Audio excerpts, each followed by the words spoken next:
할렐루야. 오늘 우리가 함께 나눌 생명의 양식은 히브리서 12장 28절과 29절의 말씀을 가지고 섬김의 도라는 제목으로 주신 양식을 함께 나누겠습니다. 먼저 본문을 읽겠습니다. 그러므로 우리가 진동치 못할 나라를 받았은즉 은혜를 받자. 이로 말미암아 경건함과 두려움으로 하나님을 기쁘시게 섬길지니 우리 하나님은 소멸하는 불이심이라. 아멘. 우리 기독교인들이 자주 말하는 용어 가운데 섬김이란 용어가 있습니다. 그래서 너도 나도 섬김 또는 봉사를 많이 말하고 강조하기도 하죠. 그러나 정작 그 섬김이 무엇인지 근원이나 방법을 물으면 대답이 참으로 막연합니다. 혹은 많은 섬김과 봉사를 했다는 신자를 만나도 그가 말하는 섬김이 전혀 성경적이지 않은 경우가 허다한 것을 느끼는 것은 저만의 생각일까요? 그렇게 된 이유가 무엇일까? 성경을 모르고 하나님의 뜻을 모르기 때문입니다. 다시 말해서 성경을 자기식대로 해석하고 생각하여 그 생각대로 봉사와 섬김을 행해왔기 때문이라고 설명할 수 있을 것입니다. 이에 심각성을 느낀 본인은 섬김의 도를 다시 재정립할 필요가 있다는 생각에 섬김에 대해 다시 한번 상고하게 되었습니다.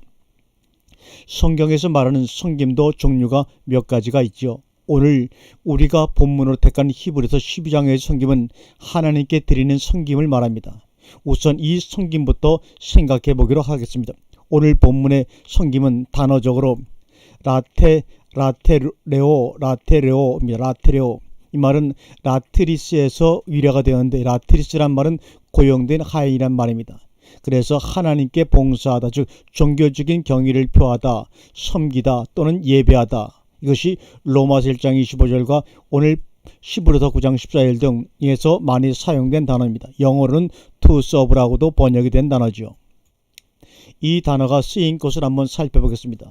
마태복음 4장 10절 이에 예수께서 말씀하시되 사탄아 물러가라 기록되었을 때 주 너의 하나님께 경배하고 다만 그를 섬기라 하였느니라. 오직 하나님만 섬기라고 말하고 있습니다. 로마서 1장 9절 내가 그의 아들의 복음 안에서 내 심령으로 섬기는 하나님이 나의 증인이 되시거니와 항상 내 기도에 쉬지 않고 너희를 말하며. 그런데 그 하나님을 섬기되 자기의 영으로 섬기는 하나님을 말하고 있습니다. 다시 말해서 하나님은 영으로 섬기는 것이라고 한다는 것에 주의하시기 바랍니다. 빌립보 3장 3절에 하나님의 성령으로 봉사하며 예수 그리스도로 자랑하고 육체를 신뢰하지 아니한 우리가 곧 칼레당이라 이렇게 말합니다. 로마서 1장에서는 복음 안에서 그랬는데 여기서는 예수 그리스도 안에서라고 말합니다. 곧 복음은 예수 그리스도가 핵심이란 말이죠. 그리고 앞에 로마서 1장에서는 자기의 영으로 섬긴다고 그랬는데 여기서는 하나님의 성령으로 섬긴다고 합니다. 곧 자기의 영과 하나님의 성령이 하나 되어 섬기는 것을 말하고 있습니다. 이것이 오늘 본문에 하나님을 기쁘시게 한다고 번역한 말과 같은 의미입니다. 우리가 한번 유아레스토스, 이것은 매우 일치하게, 용납할 만하게, 매우 기쁘게, 이런 뜻입니다. 이것은 바로 유아레스토스라는 말에서 유래가 되었는데 유아와 아레스토스란 말에서 유래가 되었습니다. 완전히 일치하는, 용납할 만한 이런 단어들이 많이 있습니다. 아레스토스, 이것은 뜻에 맞는 기분 좋은 이런 말입니다. 또 아레스코, 다 거기서 유래된 그런 말들입니다. 그러니까 흔들릴 수 없는 하나님의 나라를 받은 그 은혜를 붙잡고 하나님의 뜻에 완전히 일치되어 아주 기분 좋게 혹은 감정이 상당히 고조되어 그분의 뜻대로 되기를 바라는 하나됨이 하나님을 기쁘시게 섬기는 기본 자세라고 말하고 있는 것입니다. 이것이 되지 않은 상태에서 두려워하며 경건하게 다른 어떤 일을 해도 그것은 자기 의에 불과하다는 말이죠. 그럼 나의 영과 하나님의 성령이 일치되게 하려면 우리는 어떻게 해야 할 것인가? 그것은 고린도서 10장 5절의 말씀이 나옵니다. 모든 이론을 파하며 하나님 아는 것을 대적하여 높아진 것을 다 파하고 모든 생각을 사로잡아 그리스도에게 복종케 하니. 이런 상태를 다른 성경에서는 시인한다, 곧 호물로게라고 표현하는 것입니다. 이 상태가 중요합니다. 왜냐하면 이런 시인이 없는 자는 주님도 하나님 아버지 앞에서 부인하겠다고 하셨기 때문입니다. 또한 마태복음 10장 33절에 누구든지 사람 앞에서 나를 부인하면 나도 하늘에 계신 내 아버지 앞에서 저를 부인하리라. 여러분, 이 말을 오해하지 마세요. 우리가 사람 앞에서 나는 예수 믿는 사람이라고 시인하지 않는 것을 말하는 것이 아닙니다. 사람들 앞에서 예수 믿는 척하지 않는 자들에 대한 경고가 아니란 말입니다. 그런 시인을 하라는 말이 아닙니다. 그런데 오늘 히브리서 본문 29절에서 갑자기 하나님은 소멸하는 불이라고 하신 이유가 무엇입니까? 그것은 흔들리지 않는 섬김을 요구하는 데 있어서 하나님과 일치되는 기쁨이 없이 육적으로나 형식적인 섬김이 있을 경우 불에 소멸된다는 것입니다.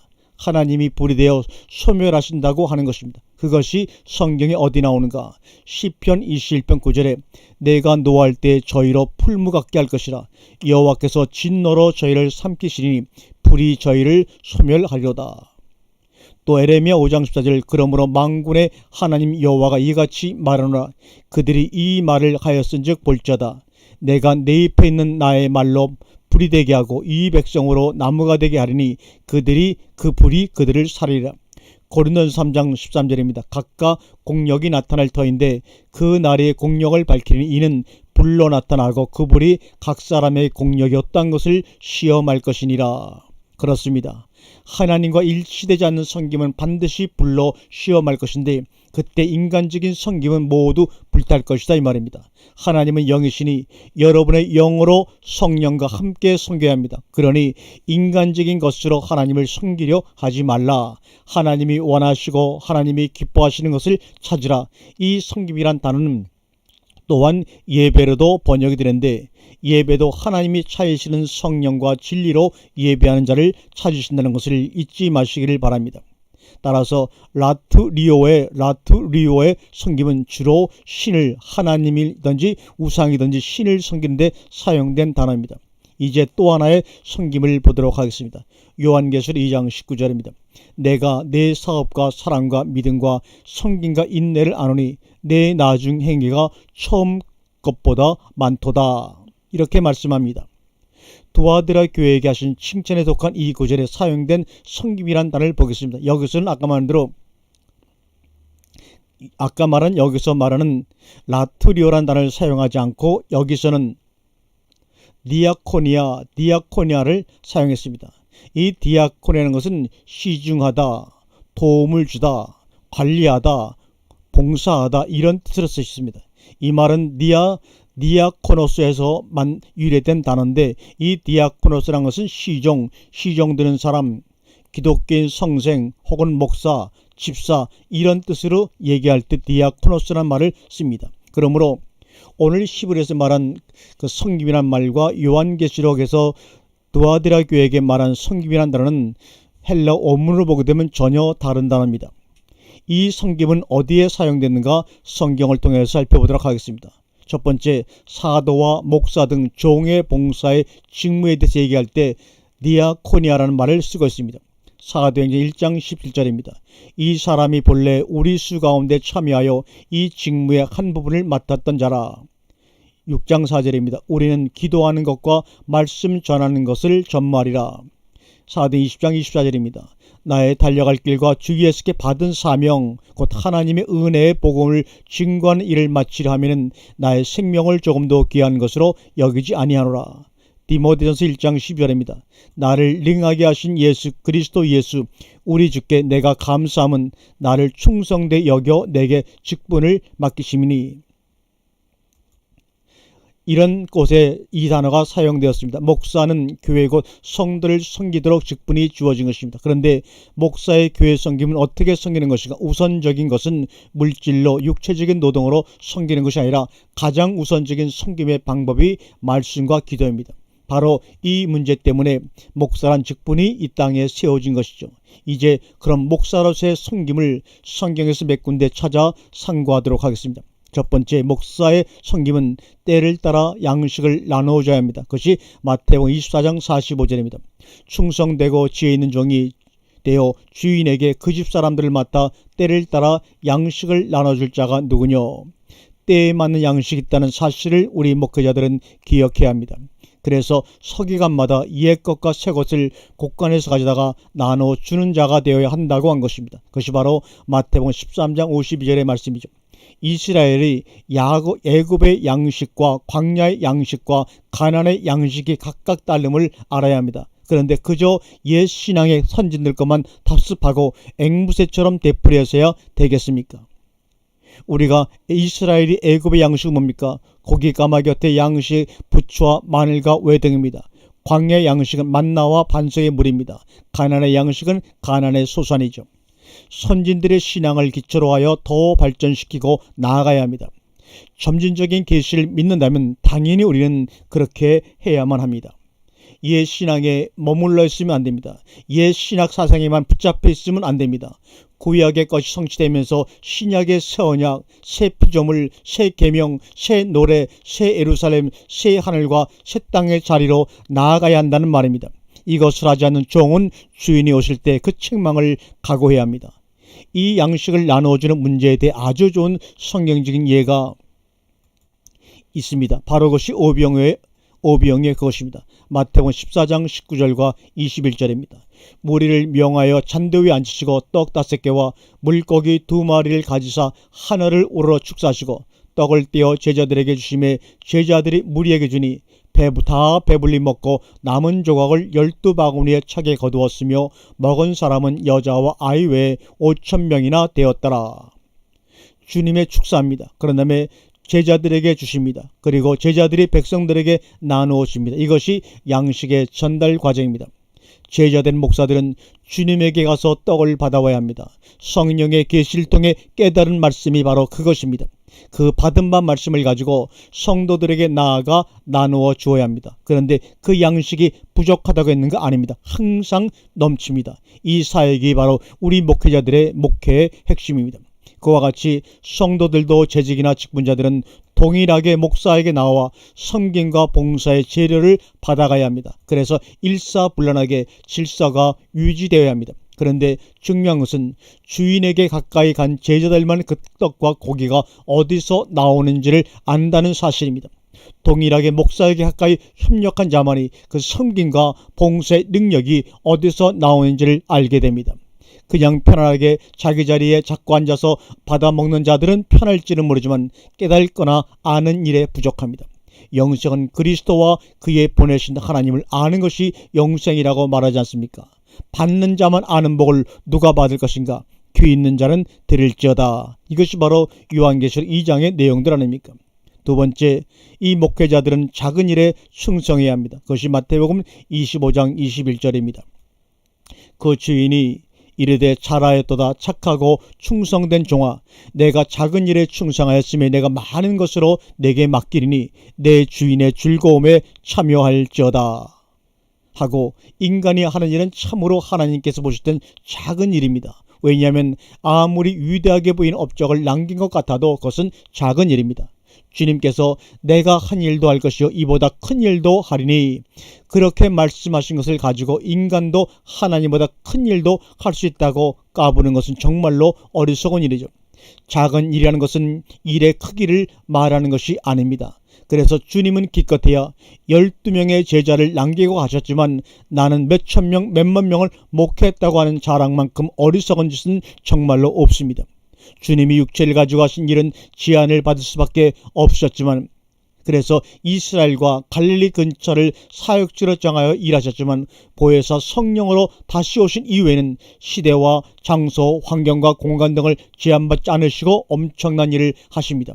그런데 그때는 주님이 직접 육체를 가지고 일하실 수가 없고 우리를 통하여 일하시기 때문에 그렇게 말씀하신 것입니다. 그러므로 결국 우리의 일하는 것도 그분의 일하심의 다름이 아님을 깨달아야 합니다. 따라서 작은 일이란 육체에 있을 때 하는 일이 모두 작은 일입니다.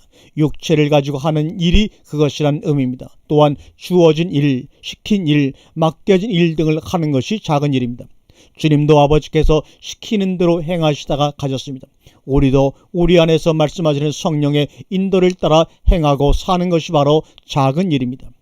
오늘날 교회에서도 누가 시켜야만 하는 일은 작은 일입니다. 그 일에 충성된 자에게 큰 일도 맡기신다고 하십니다.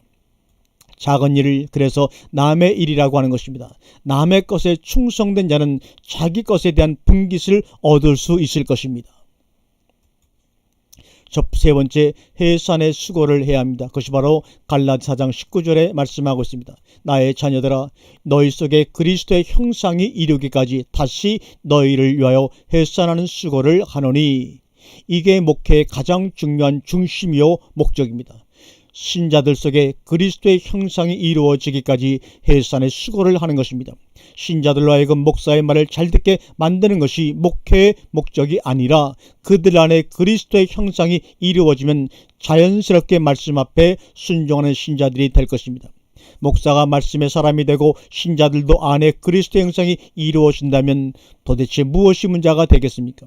신자들 속에 그리스도의 형상이 이루어지지 않고 세상에 들어오고 욕심과 탐심이 역사하며 뱀의 말이 새겨지면 목사가 아무리 순종을 강조해도 무용지물이 될 것입니다. 그러기에 오래 참고 기다리며 가르치며 본을 보여야 할 것입니다. 그래서 해산의 수고라고 하는 겁니다. 성센 노릇은 쉽습니다. 그저 사례금이 아닌 월급 받아가며 적게 지면 데모하며 시험 들며 계산하고 있으면 그 종은 사꾼입니다. 그저 월급 받고 일하는 종에 불과하다는 말이요. 그러나 아비나 어미의 자세는 자기에게 있는 것을 주면서도 요구하지 않습니다. 그들이 감사에 대접하면 다행이려니와 그렇지 않아도 할 수가 없는 것이 바로 아비나 어미의 자세입니다. 이것이 성sen과 아비의 차이입니다. 그래서 사도 바울은 고린도서 4장 15절에 1만 스승은 있을 때 아비는 많지 않다고 탄식을 한 것이죠. 하나님의 종이 교회를 섬기고 성도를 섬길 때 가져야 할 자세는 사도 바울에게서 배워야 할 것입니다. 이것은 지식적으로 배우라는 것이 아니라 실제 삶의 자세가 그러해야 할 것입니다. 이것은 성도와 교회를 사랑하지 않고는 불가능한 일이지만 여기서 사도 바울의 얘기를 들어보겠습니다. 고린도전서 9장 9절과 18절까지의 말씀입니다. 모세율법에 곡식을 밟아 떠는 소에게 망을 씌우지 말라 기록하였으니 하나님께서 어찌 소들을 위하여 염려하시느냐 전혀 우리를 위하여 말씀하심이 아니냐. 과연 우리를 위하여 기록된 것이니 밭가는 자는 소망을 가지고 갈며 곡식 떠는 자는 함께 얻을 소망을 가지고 떠는 것이라. 우리가 너희에게 신령한 것을 뿌렸은즉 너희 육신의 것을 거두기로 가하다 하겠느냐. 다른 이들도 너희에게 이런 권을 가졌거늘 하물며 우리일까 보냐. 그러나 우리가 이 권을 쓰지 아니하고 범사에 참는 것은 그리스도의 복음에 아무 장애가 없게 하려 함이라. 성전에 일하는 이들은 성전에 사는 것을 먹으며 제단을 못 쓰는 이들은 제단과 함께 나누는 것을 너희가 알지 못하느냐. 이와 같이 주께서도 복음 전하는 자들이 복음으로 말미암아 살리라 명하셨느니라. 그러나 내가 이것을 하나도 쓰지 아니하였고 또 이 말을 쓰는 것은 내가 이같이 하여 달라는 것이 아니라 내가 차라리 죽을지언정 누구든지 내 자랑하는 것을 헛된 대로 돌리지 못하게 하리라. 내가 만일 복음을 전할지라도 자랑할 것이 없으면 내가 부득불 할림이라. 만일 복음을 전하지 아니하면 내게 화가 있을 것이미로다. 내가 내 임의로 이것을 행하면 상을 얻으려니와 임의로 아니한다 할지라도 나는 직분을 맡았노라. 그런즉 내 상이 무엇이냐. 내가 복음을 전할 때 값없이 전하고 복음으로 인하여 내게 있는 권을 다 쓰지 아니하는 이것이로라. 우리가 너희에게 신령한 것을 뿌렸은즉 너희 육신의 것을 거두기로 과하다 하겠느냐. 성도들은 이 말씀을 절대로 잊어서는 안 됩니다. 이런 것이 성도로서의 당연한 인식이어야 한다는 말입니다. 목사의 마음의 육적인 문제를 가지고 섭섭한 마음이 들지 않도록 배려해야 하는 것을 참 성도의 마땅한 자세입니다. 그 종이 어떠하든지 일단 주의 종 담임 목사로 세운 이상 잘 협력하며 함께 주의 피로 세우신 교회를 발전시켜 나가도록 함께 힘써야 한다는 말입니다. 네 번째, 죽도록 충성해야 합니다. 요한계시록 2장 10절에 보니 내가 장차받을 고난을 두려워 말라. 볼지어다 마귀가 장차 너희 가운데서 몇 사람을 오게 던져 시험을 받게 하리니 너희가 10일 동안 환난을 받으리라. 내가 죽도록 충성하라. 그리하면 내가 생명의 면류관을 내게 주리라. 내가 죽게 되기까지 충성스러운 자가 되라는 것입니다. 하나님은 당신의 종을 마귀의 유혹에 직면하게까지 허락하실 것이란 말입니다. 그때 이 죽음을 불사하는 정신이 없으면 절대 이기지 못합니다. 그럼에도 이런 시험을 꼭 허락하십니다. 주님도 하나님의 아들로서 공생의 사역을 앞두고 광야 시험을 당하기 위해 성령에 이끌려 마귀에게 시험을 당하셨습니다. 따라서 우리가 진정으로 하나님의 아들들이라면 이 시험은 당연한 것입니다. 인간적인 것 때문에 시험이 들어오는데 그 시험 중 최고의 것이 자기 목숨 문제입니다. 그것을 종들에게 요구할 때가 있다는 것을 명심하여 목숨을 내놓고 섬기는 일을 하라 이 말입니다.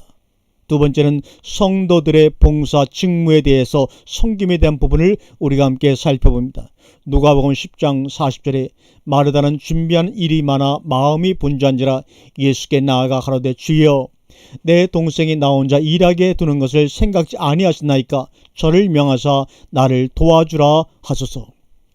사도행 6장 1절에 그때 제자가 더 많아졌는데 헬라파 유대인들이 자기의 과부들이 그 매일 구제에 빠짐으로 히브리파 사람을 원망한대. 고린도서 12장 5절입니다. 직임은 여러 가지나 주는 같으며. 고린도후서 9장 12절입니다. 이 봉사의 직무가 성도들의 부족한 것만 보충할 뿐 아니라 사람들의 하나님께 드리는 많은 감사를 인하여 넘쳤느니라. 에베소서 12절에 이는 성도를 온전케 하며 봉사일을 하게 하며 그리스도의 몸을 세우려 하심이라. 따라서 성도들이 가지는 직분의 차이는 아무것도 없습니다. 다만 종류의 차이뿐이고 주어진 직분을 따라 잘 충성하면 주어지는 복이 따를 뿐입니다. 중요한 것은 적은 일에 충성하느냐 아니면 직분을 비교하고 명예, 영광심이나 시기 질투로 자기의 본분을 망각하고 하나님의 진노의 대상이 될 것이냐, 이 차이만 존재할 뿐입니다. 2달란트 받은 자와 5달란트 받은 자의 차이가 무엇이었나를 기억해 보시길 바랍니다. 2달란트 받은 자는 2달란트만 남기면 되는데 쓸데없이 5달란트 받은 자를 시기하며 경쟁하고 흉내내다가 망하든지, 아니면 5달란트 받은 자가 자기가 할 일은 하지 않고 자기가 받은 달란트만 자랑만 하고 다른 직분자와 비교하며 자기의 우월성만 자랑하다가 교만하여 망한 어리석은 짓은 하지 말아야 합니다. 마태복음 25장 20절 이하의 말씀을 한번 읽어보겠습니다. 5달란트를 받았던 자는 5달란트를 더 가지고 와서 가로되 주여 내게 5달란트를 주셨는데 보소서 내가 또 5달란트를 남겼나이다. 그 주인 이르되 잘하였도다 착하고 충성된 종아, 내가 작은 일에 충성하였음에 내가 많은 것으로 내게 맡기리니 내 주인의 즐거움에 참여할지어다 하고, 2달란트 받았던 자도 와서 가로되 주여 내게 2달란트를 주셨는데 보소서 내가 또 2달란트를 남겼나이다. 그 주인 이르되 잘하였도다 착하고 충성된 종아, 내가 작은 일에 충성하였음에 내가 많은 것으로 내게 맡기리니 내 주인의 즐거움에 참여할지어다 하고, 여기에 어떤 차이가 있습니까? 없습니다. 주님이 맡기신 달란트 장사를 잘해서 자기에게 맡기신 것만큼을 남겼을 때 상급은 똑같지 않습니까? 이것은 원문으로도 보면 똑같습니다. 여러분들이라면 이 원문을 보더라도 전혀 5달란트 받은 자와 2달란트 받은 자를 향한 주님의 생각은 차이가 없습니다. 그러니 쓸데없는 명예, 영광심으로 분리되지 말고 다투지를 마세요. 많이 받은 사람은 많이 남겨야 할 뿐이고 주님은 그에게 많이 요구할 것입니다. 그러므로 직분과 달란트 그리고 은사 등은 일하라고 주신 것이고 받은 만큼 일하지 않으면 책망이 있지 상급은 줄어들 것임을 명심하시기 바랍니다. 그래서 위대한 종이란 말은 절대로 어울리지 않는 말입니다. 종은 그저 종일 뿐이지 위대한 종이란 말이 어디 있습니까? 목사는 그냥 목사일 뿐이지 큰 목사, 위대한 목사가 어디 있습니까? 그저 맡았으면 주어진 일에 충성하는 것만 일꾼들에게 있어야 할 아름다운 자세입니다. 이것을 여러분 모두 잊지를 마세요. 공연히 시기 질투 그리고 쓸데없는 경쟁을 하지 마시기 바랍니다. 그것은 시간 낭비요 사단이 조장하고 좋아하는 것일 뿐입니다. 누가복음 12장 48절에 알지 못하고 맞을 일을 행한 종은 적게 맞으리라. 물은 많이 받은 자에게는 많이 찾을 것이요 많이 맡은 자에게는 많이 달라 할 것이니라. 이것이 바로 주님의 원리입니다. 여러분, 신자들이 교회에서 일하다가 왜 시험이 드는지 아십니까? 교회 안에 왜 시험이 들어오는지 아십니까? 성경은 그것에 대해 아주 명확하게 말씀해 주고 있습니다. 고린도서 10장 13절입니다. 사람이 감당할 시험 밖에는 너희에게 당한 것이 없나니 오직 하나님은 미쁘사 너희가 감당치 못할 시험당함을 허락지 아니하시고 시험당할 즈음에 또한 피할 길을 내사 너희로 능히 감당하게 하시느니라. 아멘. 여기서 사람이 감당할 시험밖에는 당한 것이 없나니 이 부분의 번역이 아주 잘못되었습니다. 한번 원문으로 살펴보겠습니다. 레이라스 모스 히마스 우크 에이렌 포 에이메 안드로포 피노스. 여기서는 인간적인 것 외에는 원문 해석을 해보면 이렇습니다. 너희에게 시험은 인간적인 것 외에는 취하지 않는다 이 말입니다. 사람이 감당할 시험밖에는 당한 것이 없나니 이런 뜻이 아니라 너희에게 시험은 인간적인 것 안드로포피노스 에이메 인간적인 것 외에는 취하지 않는다입니다. 따라서 시험이라는 것은 꼭 인간적인 것 때문에 주어진다는 겁니다. 그러므로 누구든지 시험이 들어온다면 그 신자는 이미 영적인 사람이 아닌 인간적인 사람이라는 증거입니다. 시험에 드는 순간을 가만히 생각해 보세요. 무엇 때문에 시험이 드는지를 꼭 인간적인 요소들 때문에 섭섭함이나 문제가 생깁니다. 이 문제는 신자나 목사나 애가 아닙니다. 다시 한번 번역합니다. 사람이 감당할 시험밖에는 당한 것이 없나니 이것은 잘못된 번역입니다. 너희에게 시험은 인간적 에임의 안드로피노스 인간적인 것 외에는 취하지 않는다 이 말입니다. 고린도전서 3장 1절과 3절입니다. 형제들아 내가 신령한 자들을 대한과 같이 너희에게 말할 수 없어서 육신에 속한 자 곧 그리스도 안에서 어린 아이들을 대함과 같이 하노라. 내가 너희를 젖으로 먹이고 밥으로 아니하였노니 이는 너희가 감당치 못하였음이거니와 지금도 못하리라. 너희가 아직도 육신에 속한 자로다. 너희 가운데 시기와 분쟁이 있으니 어찌 육신에 속하여 사람을 따라 행함이 아니리요. 이렇게 각각의 성도들에게 주어진 사명과 직분이 있습니다. 성도와 성도 사이의 섬김, 성도의 교회를 섬김, 성도가 교육자를 섬김, 성도가 이웃 섬김 등등이 있습니다. 이제 구체적으로 성경을 통해서 각각의 경우를 살펴보겠습니다. 첫 번째로 성도가 성도를 섬김입니다. 마태복음 25장 34절과 40절의 말씀을 참고해 보시기 바랍니다. 갈라디아 6장 10절에 그러므로 우리는 기회 있는 대로 모든 이에게 착한 일을 하되 더욱 믿음의 가정들에게 할지니라. 여기서 착한 일이라고 번역된 단어가 좋은 선한의 뜻을 가진 아가도스입니다.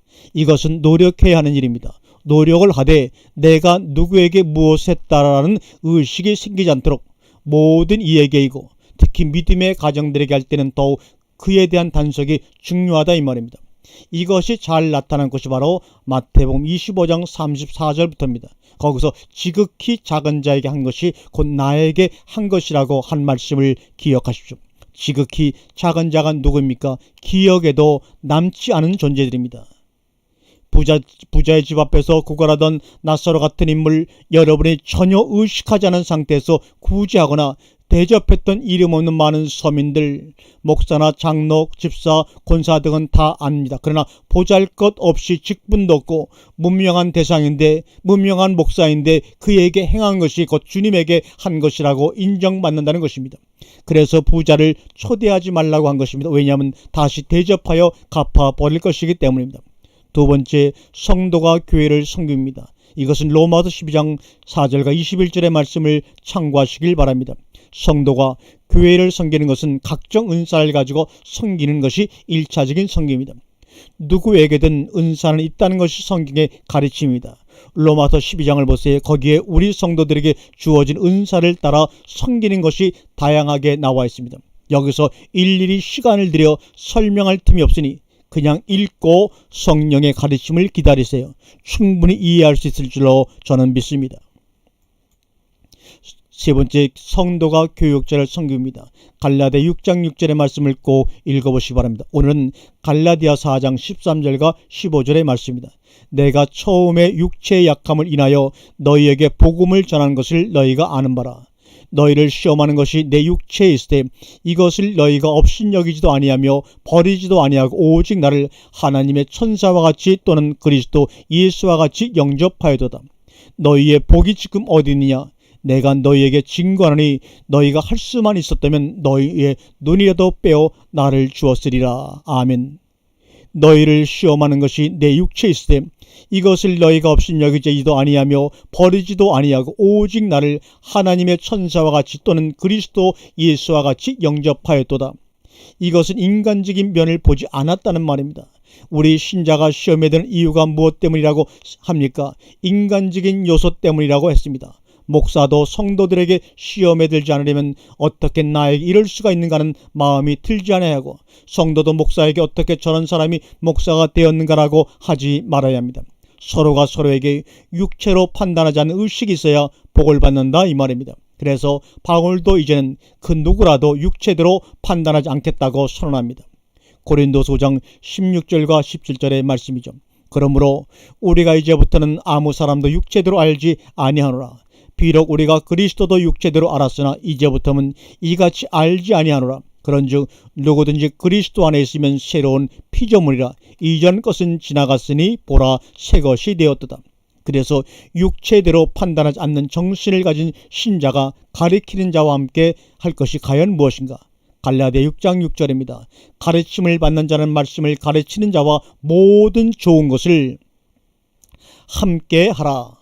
바울이 어떤 사람입니까? 이 말을 쓰는 것은 내게 이같이 하여 달라는 것이 아니라 내가 차라리 죽을지언정 누구든지 내 자랑하는 것을 헛된 대로 돌리지 못하게 하리라고 말한 사람입니다. 자기에게 육적인 대접을 해달라고 강조하기 위해 이런 말을 하는 것이 아니라는 것을 기억하세요. 그런 그가 말씀을 가르치는 자와 모든 좋은 것을 함께하라고 합니다. 특별히 디모데전서 5장에서 같은 주제로 말하는 것이 있는데 17절과 18절입니다. 잘 다스리는 장로들을 배나 존경할 자로 알되 말씀과 가르침에 수고한 이들을 더할 것이니라. 성경에 일렀을 때 곡식을 밟아 떠는 소의 입에 망을 씌우지 말라 하였고 또 일꾼이 그 싹을 받는 것이 마땅하다 하였느니라. 배나 존경할 자를 다스리는 장로, 오늘의 장로님들로 말하는데 그보다 더 존경할 자로 말씀을 가르치는 목사로 제시하고 있습니다. 그런데 존경한다고 하는 것이 마음으로만 일이 아니라는 것을 성경은 모든 좋은 것이라고 표현하고 있고, 디모데전서에서는 일꾼이 그 싹을 받는 것이 마땅하다고 말합니다. 그렇다면 모든 좋은 것이 무엇을 의미할까요? 코이, 노네이토, 네오, 카테크, 메노스톤, 로건, 토, 카테코, 티, 엔, 파신, 아가도이스.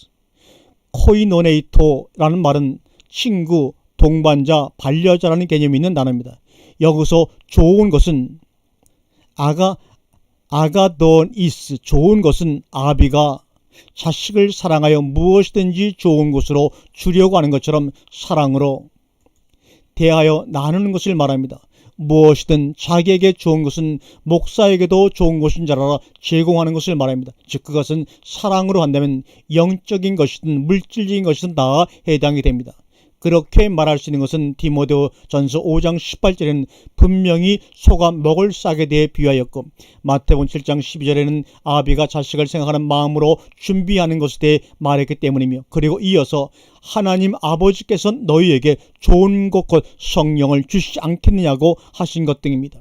따라서 여러분들이 좋은 것이라고 생각되면 그게 무엇이든지 가르치는 자를 생각하여 나누라. 그러나 사랑하는 마음이 아니라 의무적이라면 하지 말라 이 말입니다. 그것은 하나님도 기뻐하지 않으시기 때문입니다. 목사에게 한 달에 한 번씩 생활비를 주는 것도 월급이라고 하지 않고 사례비라고 부른 이유를 생각해 보세요. 네 번째, 성도가 이웃을 섬김입니다. 이것은 사도행전 9장 36절과 40절의 말씀을 참고하시길 바랍니다. 이웃을 향한 선행은 이웃의 필요를 채워주는 것입니다. 그런데 다비다라는 여자가 행한 선행은 그가 죽은 후에 더 빛이 났습니다. 많은 사람들 즉 그녀의 선행에 도움을 입었던 자들의 입을 통해 증거된 것입니다. 이렇게 참된 섬김은 그가 죽은 후에 더욱더 빛납니다. 그러므로 세상에 드러나길 바라며 선행을 하지 마세요. 그것이 외식하는 자입니다. 여러분의 이웃을 향한 섬김이 외식이 되지 않도록 진실하게 하되 은밀하도록 해야 합니다. 그 열매가 남아 증거할 것이기 때문입니다. 이 모든 것의 궁극적인 결론은 하나님을 섬김입니다. 목사가 성도에게 해산의 수고를 한 후 바라는 것이 무엇인지 아십니까? 어떤 물질적인 보상이 아닙니다. 오해하지 마세요. 그보다 더 중요한 것이 있습니다. 요한 3장 3절과 4절에 형제들이 와서 내게 있는 진리를 증거하되 내가 진리 안에서 행한다니 내가 심히 기뻐하노라. 내가 내 자녀들이 진리 안에서 행한다함을 듣는 것보다 더 즐거움이 없도다. 이 마음이 바로 하나님의 마음이요 목사들의 마음입니다. 이것이 참 목자의 자세입니다. 진리 안에서 행한다는 말을 새기라. 이 말을 쉽게 생각하여 말씀에 기록된 대로 행하면 되지 않는가라고 말하지 마세요. 그게 아닙니다. 이것은 또 자기 의를 드러낼 뿐이요 율법적 행위에 불과합니다. 육신적인 생각이나 인간적인 발상으로 행하지 않고 철저하게 영적인 생각을 하는 것으로 그리스도 앞에 자기의 생각을 사로잡아 복종시킨 상태에서의 순종이 나와야 가능해집니다. 따라서 참된 봉사는 직분에 상관없이 자기 위치에서 자기에게 자기가 맡은 일을 잘 감당할 때 거기에 맞는 상급이 주어진다는 것을 잊지 마세요. 우리 고린도전서 3장 5절과 8절을 한번 읽어봅니다. 그런즉 아볼로는 무엇이며 바울은 무엇이냐? 저희는 주께서 각각 주신 대로 너희로 하여금 믿게 한 사역자들이라. 나는 심었고 아볼로는 물을 주었을 때 오직 하나님은 자라나게 하셨나니 그런즉 심는 이나 물 주는 이는 아무것도 아니로되 오직 자라나게 하시는 이는 하나님뿐이니라. 심는 이와 물 주는 이가 일반이나 각각 자기의 일하는 대로 자기의 상을 받으리라. 비록 수고하고 봉사하는 자가 상을 목적으로 봉사하지 않았을지라도 하나님은 결코 그들을 잊지 않으십니다. 마가복음 9장 41절에 누구든지 너희를 그리스도에게 속한 자라여 물 한 그릇을 주면 내가 진실로 너희에게 이르노니 저가 결단코 상을 잃지 않으리라고 말씀하고 있습니다. 또 고린도전서 15장 58절에 그러므로 내 사랑하는 형제들아 경고하며 흔들리지 말며 항상 주일에 더욱 힘쓰는 자들이 되라. 이는 너희 수고가 주 안에서 헛되지 않은 줄을 알미니라. 주님께서 상을 약속하셨다면 우리가 그 상을 바라보고 기대하는 자체가 잘못된 것은 아닙니다. 다만 우리가 그 상을 주지 않을지라도 나는 섬김이 좋고 봉사가 좋아서 행한 것이라는 정신을 가지는 것이 더욱더 중요하다고 말씀을 드립니다. 이런 자가 진정한 믿음의 사람이요 하나님의 아들인 것입니다. 하나님을 닮은 모습입니다. 아멘, 아멘, 아멘.